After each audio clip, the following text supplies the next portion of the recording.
welcome to Redskin Review. Tonight's show is being taped on Monday, October 4th, and tonight we'll look back at the Redskins' 28-14 loss to Glen Estee. We'll look ahead to their home game this week against Mason, and we'll talk about a few other things along the way.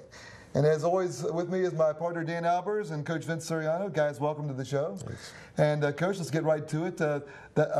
We heard a lot about the Glen Estee running game, and they're for real.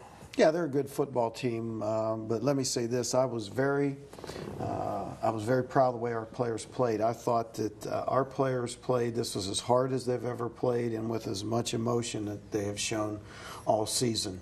And I thought they really laid it on the line and gave everything that they had.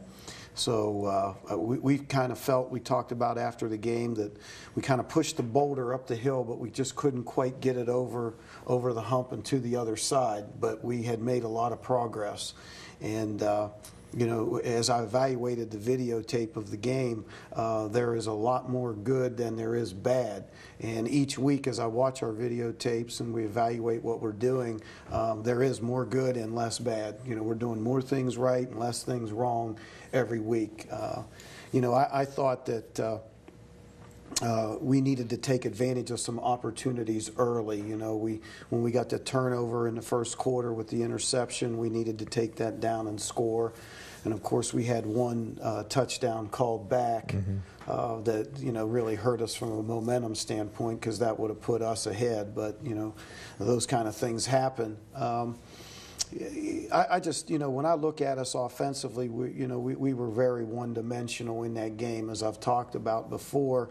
And when you look at our offense, you know, there are really three phases of it that in that one-back spread that you really have to make work. It's the tailback runs, the quarterback runs, and the passing game.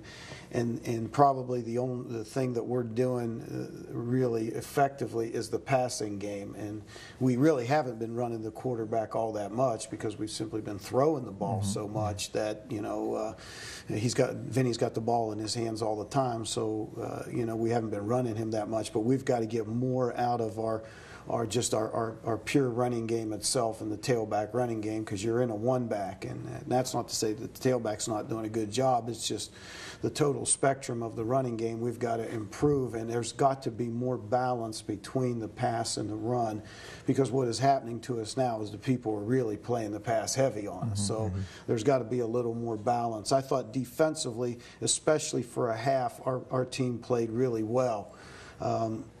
You know, it took them 20 plays to score the first touchdown, and then after the onside kick, they scored in 2 plays. Right. You know, so now all of a sudden we're down 14-0, and that was after we had scored once and had it called back. But I thought our players showed a lot of fight when, after they scored the second touchdown, then we took the ball and marched it all the way down the field in our 2-minute offense, which we practice every week, and then, you know, scored. And we just needed to control the ball a little more in the second half. I felt our defense wore out in the fourth quarter. Right.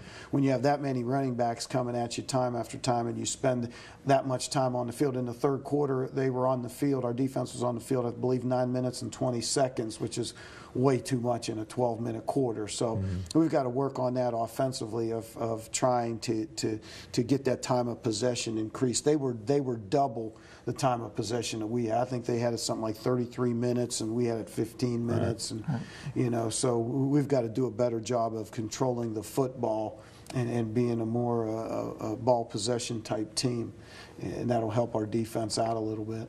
I tell you, it had the feel of a playoff game, and the crowd was into it, and the big crowd, and it was one of the better competitive games we've done in the last year or so. And you know, we were having a lot of fun doing the game, and there was a lot of ebbs and flows, like you said. You know, we scored a touchdown, then we got called back, and then they got the ball, and then they went up 14-0 about 3 minutes before halftime, and then we took it right down the field. Went in the locker room and scored a touchdown with like 8 seconds left in the first half. How big of a boost was that as you went into halftime? Oh, it was a very big boost. You know, our players felt that they could win the football game. You know, I mean, they went in with a lot of confidence, and they knew that we'd actually scored twice. You know, right. So they, you know, and we were playing pretty even. So, our players were pretty confident, and we were happy with their performance. And we told them at halftime that they were playing good football.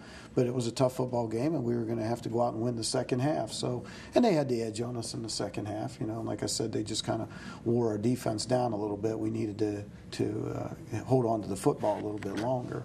But, we're working on that. One thing that I was surprised it was effective is they did not kick the ball on their kickoffs to Jake Davis and to Derek Schaefer and those guys. They continued to squib it through the middle. It proved effective. I mean, we never got any big run backs like we've been accustomed to seeing. Right, but that's a double-edged sword. You're not going to get any big run backs, but you also don't. The offense gets pretty good field position. As a general rule. So, there's two sides to that. The one. Where the kickoff that hit off our guy and they recovered. I'm not so sure that was an onside kick. I think that's just the way they were kicking the whole game. Yeah, they were trying to squib it and it just hit into him. And then when it bounced over to, I believe it was Jeremy Cooney, the thing was just bouncing everywhere. It was so hard to pick up. I told our coaches, I said, I don't think anybody could have picked that thing up. But and that happens. That happens in football. We'll get our share of breaks like that, or we've gotten some like that. So it tends to even out. The running backs, I mean, they were as advertised. Butts and Talbot and what was the other kid's name? Jackson. They all showed quickness, and they're all like juniors and sophomores. They're coming back next year. Yeah, right. Talbot's a sophomore. The Butts and Jackson are juniors. But I think also you've got to give credit to their offensive line. They had 3 seniors in there at center, right guard, and right tackle that had been playing for a while that are really good players. And they had played against us last year. And I think they have a lot to do with those running backs' success. And the other thing, like I said in the show last week, is the scheme that they run, no one else runs. And like I said, it's called the wing T, and our players just do not see it that often, and it's hard to get ready for that in a week or a few days. Just like in the days when people ran the triple option, and if not very many people ran the triple option, if you didn't see that, that's hard to simulate. Then the other thing that you got to think about is the fact that you have to get your scout team to run that and run that effectively against your defense in 2 or 3 days. And it's really hard, and it's hard to simulate the speed and efficiency and how they run that thing. So, but it's like anything else.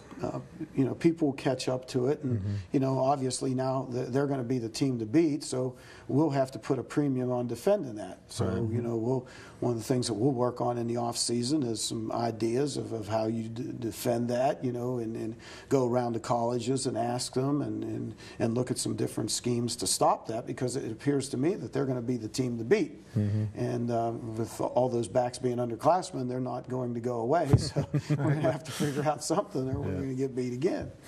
So, but that's football. People did the same thing when we brought the spread in. No one, the first year we just caught everybody by surprise. No one knew how to defend it. Now here it is in 2004, and everybody knows how to defend it. Or everybody has a plan. They have a distinct plan for what they want to do.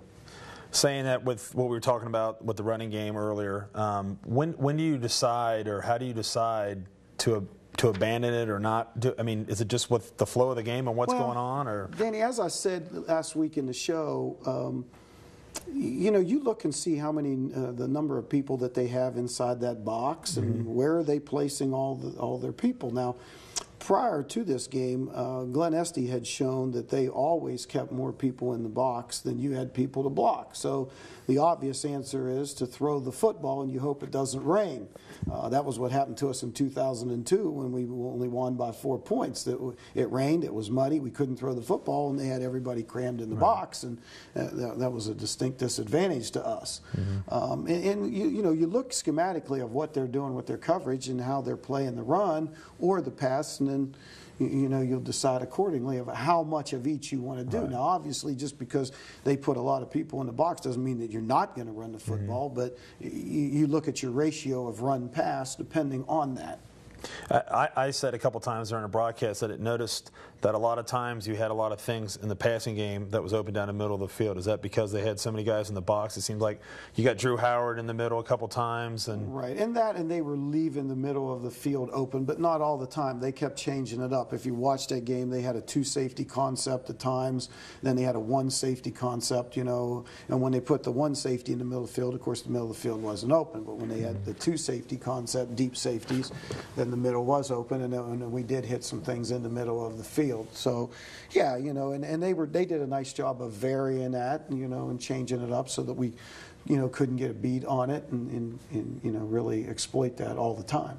I know you don't like to comment too much about the officials, but we both thought that there was a couple calls that kind of hurt a little bit. The one you talked about the touchdown coming back, and then there was a personal foul that was called that they said was a face mask. And I know that's got to be a hard thing, not only for you as a coach, but also for the players to overcome something like that when it's really not, it doesn't seem like it's their fault. Right. Well, when you're a team that's, we're right now we're 3-3, and we're still, mostly an underclass team. Those kind of teams have a tough time overcoming that. Last year's team that was all seniors and had started for 2 years, though that's easy for them to overcome. But a younger team that doesn't have that much experience and it's right on the bubble in the game, that's really hard for them to overcome that. And when we can overcome some things like that, because you don't always have control over how the official is going to call the game, but when we can overcome those things, then we will become a good football team. Right. So, that just comes with time. It seemed like at halftime you guys made some pretty nice adjustments defensively, and it seemed you had 2 series in a row where you held them. And we both thought that you put one of those times in between there. If you put an offensive drive down and scored, you're going to put a lot of pressure on them. And that was the problem, that we didn't do anything offensively. In fact, we went 3 and out, and then put the defense back on the field. And we can't do that. Right. That's. The defense put us in a position to score some points in the first half, and we only came away with 1 touchdown. In the second half, they did a nice job in the very beginning, and then we went 3 and out. Yeah, from an offensive standpoint, you just can't do that. Right. That's what I told the kids Friday night when we came home. I talked about them pushing the boulder up the hill. But I said, it's right now, as we went to push the boulder over the hump, I said it was the offense that pushed for a while, then the defense pushed. I said, we've all got to push it at the same time, meaning that both sides of the football have to play good at the same time. Right. If you notice, what's happening to us is the defense is playing well in spurts and the offense is playing well in spurts, but we're not playing that well together in some of the key games. For instance, Winton Woods and Glen Estee. The Coleraine game, or anybody very well. But and I'm hoping this week that we can put it together where we're both playing well at the same time and push it over the hump and get that boulder rolling down the other side. Yeah. But it doesn't get any easier. This week we play Mason at home, and Mason was picked in the preseason to win the league. They had a loss to Glen Estee early in the season, and I think they've had 2 losses. They have 2 losses. The 2 teams that they've lost to are both undefeated. Yeah. They've lost to Lakota West in the opener, which they really outgained Lakota West, but they had a lot of turnovers that led to Lakota West scores, and then they lost to Glen Estee by a touchdown. Right. So Mason is a very good football team. They have a lot of people returning from last year, the team that knocked us off 17-14. But in saying that, they also lost some key players too. So, they're a good football team. Again, like you said, last year they had the 1 loss that those seniors had in 3 years in the regular season. Right. So, still have some players from last year's team thinking about revenge. Yeah, I think, number one, our kids they want to win the football game. They want to get a win. And I'm sure that none of our players have forgotten about last year's game. That was a stinging defeat. It really played havoc with us in terms of the playoffs, because had we not lost that game, we would not have to play Elder in the first round, who eventually went on to win the state championship. So, that had a direct bearing on our playoff chances. And no, our kids haven't forgot that, and I'm sure we'll have a good week of preparation for them. What type of offense does Mason have? Just to get in a little bit about Mason, number one, on offense, they're what you call a double slot team.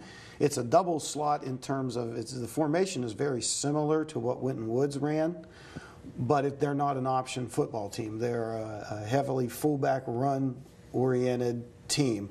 And their fullback is back from last year that had a good game against us. His name is Kyle Nagengast. He is number 44. Yes. Yep. He is the second leading rusher in our conference. Excuse me. Also, their quarterback is back, Craig Mustard, who quarterbacked last year and hit that big pass in the corner of the end zone against us. He is back. They have a right tackle named Zach Marshall, who is number 76, who is already committed, verbally committed to play at Maryland. He's 6'7", 280. They have really good size on the offensive line, and they are, like I said, a run-dominated team with the fullback carrying the ball most of the time. Their two wingbacks will run the counters, very similar to what Glen Estee did in terms of the jet sweep and the slot back counters after they fake to the fullback, and then they're mostly a play-action pass team off of that type of action. So they're not real complicated in what they do, but they are very, very proficient at it. So, offensively, they're pretty strong. Defensively, they base out of what I call 4-3, which is our defense. So it's something that our players are somewhat familiar with. It's our type of defense, and they usually have a two safety concept back there where they'll have two deep safeties and two cover corners. And their big defensive player is their middle linebacker, number 50, Jake Atkinson, who started against us last year and had a pretty good game. And he's really a big kid. He's 6'1", 246. Wow. And he's probably their key player back there. And they have a little DB, number 2, named Durbin, Ricky Durbin, who got that interception on us at the end of the game last year. He's back. But they have more people back on offense, and they have more seniors playing on offense than they do on defense. There is one player that's playing for Mason that was our water boy when he was a freshman here. He played freshman football here. Was one of our water boys. Moved to Mason, and he's starting at defensive tackle for him. He's number 56. His name is Justin Henry. Really? Yeah, he was a neat. good little player when he was here. We were sorry to lose him when he moved away, but he moved and he's starting for them. So he'll come down here and play against us. And of course, all the players know remember. Yeah. But they're 4-2 right now, and they're a good football team. And they've, like I said, they just lost to 2 undefeated teams, but they're still a good football team. Right. What do you feel like some of the keys to the game are for you guys, offensively and defensively? What do you think some of the keys to beat Mason? I think offensively we got to run the ball a little better. We still got to be able to throw the ball like we are, but we've got to be able to run the ball and be more efficient in the running game. I think defensively we have to contain and be able to stop that fullback. We can't let that fullback go 4 and 5 and 6 yard us to death down the field and control the football like they have done against a lot of teams. Right. So we've got to take care of that. Are there any adjustments that you make from how you went with Glen Estee's type of offense to Mason defensively with players and moving players around? Is there any kind of adjustment that you do on that, or is it? You might make some minor adjustments, Danny, but we really don't like to make wholesale adjustments. Your defense is what your defense is. Now, against Glen Estee, we tried to get another player in the box to help us out because, again, they are a heavy run team. But you still have your base stuff that you're going to do, and if you don't want to keep changing, because if you do that, then your players never get good at anything. And so what we're trying to do is get our players good at what they're doing. And so, there's always a couple little wrinkles here and there, but you make it to adjust to maybe some mismatches. But for the most part, you pretty much stay with what you've been doing. Do you have any injuries defensively on the defensive side of the ball, or? No, knock on wood. We've been pretty fortunate, and we've got everybody healthy, and that's a plus for us because we're not constantly changing people in the positions.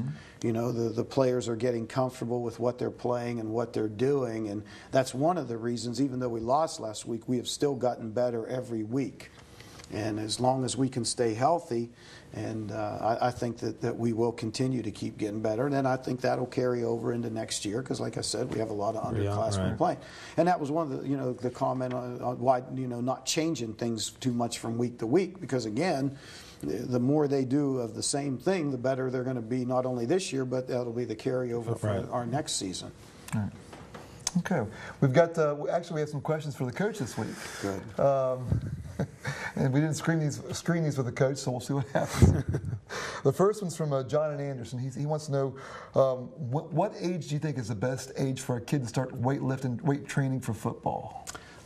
It is usually towards the end of their junior high, 8th grade year, or the beginning of their freshman. I've always said when they start to go through puberty, because that is, that's when they start to mature a little bit, and the tips of the bones start to ossify, and they start to harden, and then you can start to weight lift.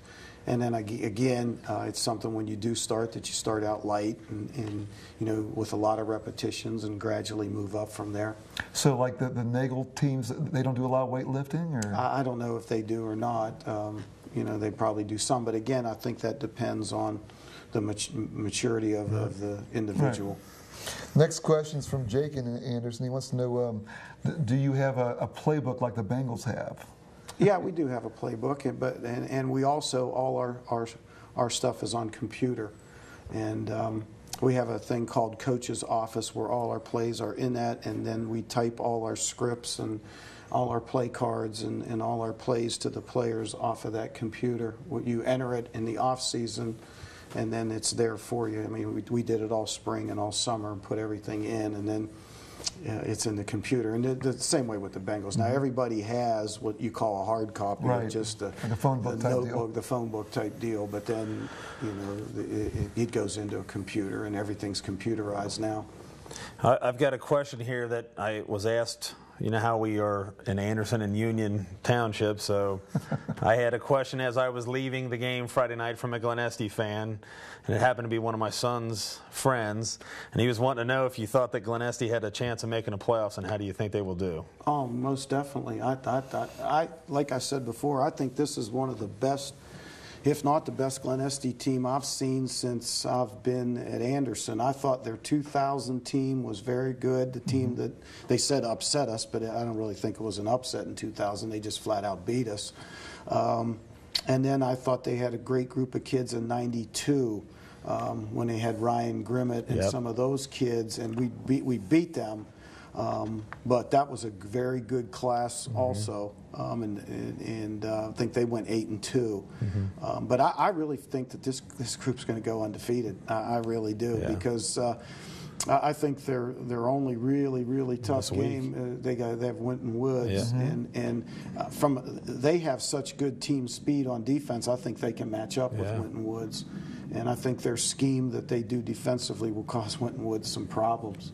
So my personal opinion is I think they're good enough to go undefeated and go into the playoffs and be very successful. That's good. Another question we got from Mike and Anderson. He's wanting to know, how do you make a decision on kids what position to play? When they first come in as a freshman, do you make that decision from the freshman to sophomore year, or when do you make your decision on what position to play? Well, the first thing you look at when a kid comes in, you look at body type and you look at speed and agility. So you want to see how big they are, how fast are they, and how do they move laterally, and how can they change directions. And you do that through your general agility drills and just looking at them and watching them, and then you make some determinations from there where they're going to go. But then you evaluate every kid at the end of every season. I meet with every player at the end of the season. They go through a postseason interview. There's a lot of things that we talk about, and then what I do from there is I talk to them about, are you happy with the position that you're playing in? Would you like to play another position? And we just, do you feel you could do better at another position? And we just converse about that, and sometimes we change them and sometimes we don't. There are kids on this year's team that we will change next year. They'll be playing a different position. You may have some depth at a position. You can afford to move a player, and that happens. But we evaluate it every year. But again, to answer your question, we'll look at body type, speed, and lateral movement or agility. Okay. Do you have a player for Where Are They Now this week? Yeah, the player that I have for Where Are They Now is a young man that was a really good tailback for us. His senior football season was 1997, and he was one of one of the senior captains and tailback. His name was Joe Sherrill. Yes. Joey started for us on the 96 team and the 97 team. On the 96 team, he was a strong safety, and he also played tailback, particularly when we got in the red zone. And then Joey was the tailback for us in 1997. The team went 8-2. Unfortunately, we went 8-2 and didn't make it to the playoffs that year. We were beaten by Harrison at our place, and Harrison, got a lot of our points. And they were Division I then, and they went, and we sat out at 8-2. But we had a real good year that year, and Joey did a great job, and he got a scholarship to a high university. Mm-hmm. And he played for Coach Jim Grobe, who's now at Wake Forest. And Joey played fullback all 4 years and had a very successful career at a high university.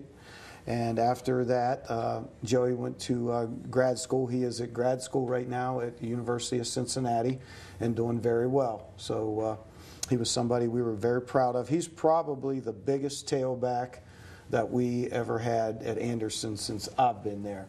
Mm-hmm. Joey was about 6'2", and he was right around 200 pounds, and great speed and quickness, and he was very powerful. Probably the strongest tailback that we've ever had. I think he benched over 300 pounds and squatted over 400, and he was a specimen. So. And he, like I said, he had a great career at a high university. So. Okay. I'd like to try to get into some of the players of the week this week. On offense, we had Drew Howard had an unbelievable game. I think we had him for 10 receptions and close to 150 yards, I believe, and he had a nice long pass there we thought was going to put us right back in the game. We had on defense, again, is Derek Schaefer again. And on special teams, Greg and I decided on Vince Palmer because he had a couple nice punts that put Glen Estee back in their own territory. Two of them past the 10-yard line. Yeah, so we voted on Vince for that one. And I'd also like to thank our sponsors, Eastgate Pools, Star Realtors, Cool's Hotspot, Sports Shop, Jersey Mike's, the Anderson Football Moms, Beachmont Auto Mile.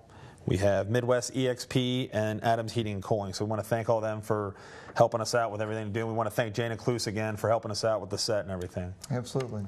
We're about out of time here, so let's wrap it up. Coach, good luck this week. Thank you. I want to thank all the folks who made this broadcast possible. Justin Hawthorne, Andy Crozier up here at the station. Thank our engineer for the night, Tim Huntington, our cameraman. And all the sponsors Danny just mentioned. And stay tuned. After this show is going to be our version of the Glen Estee game, which follows this show right here on Anderson Union Community Television. So until next week, for Dan Owers, I'm Greg Ellis. Thanks for joining us here on Redskin Review.